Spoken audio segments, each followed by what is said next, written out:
నమస్కారం.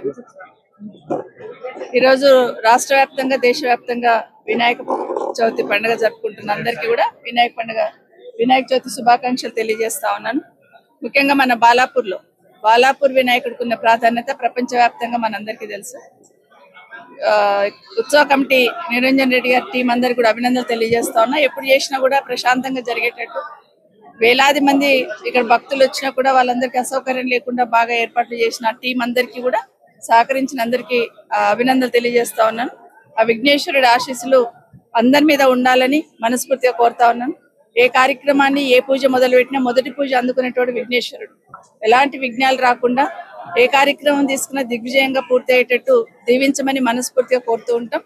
ఈ సందర్భంగా కూడా ఈ రాష్ట్ర ప్రజలందరూ సుఖ సంతోషాలతో ఉండేటట్టు, ఎక్కడ కూడా ఇబ్బంది లేకుండా ఉండేటట్టు అందరినీ దీవించమని ఆ విఘ్నేశ్వరుని కోరుకుంటా ఉన్నాను. మొదలుపెట్టే ఏ కార్యక్రమం అయినా ఇక్కడికి వచ్చి ఆయన సన్నిధిలో కోరుకుంటున్న ప్రతి ఒక్కరి కోరికలు నెరవేరేటట్టు, వాళ్ళకి విఘ్నాలు రాకుండా ఉండేటట్టు కాపాడమని ఆ వినాయకుడిని కోరుకుంటూ, అదేవిధంగా నిమజ్జనం రోజు కూడా మొదటగా మన బాలాపూర్ వినాయకుడే మొదలు ఇక్కడ నుండి స్టార్ట్ అవుతా ఉంటాడు. అంత ప్రాధాన్యత మన బాలాపూర్ వినాయకుడికి ఉంది.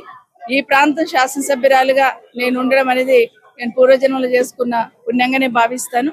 నిజంగానే మన బాలాపూర్ వినాయకుడు ఉన్న ప్రాంతానికి నాకు సేవ చేసే భాగ్యం కలిగించిన వినాయకుడికి ప్రత్యేకంగా ధన్యవాదాలు తెలియజేస్తా ఉన్నాను. ఇదే కాకుండా ఇక్కడున్న మొన్న మన ఖమ్మంలో వర్షంతో చాలా మంది ఇబ్బందులు పడ్డారు.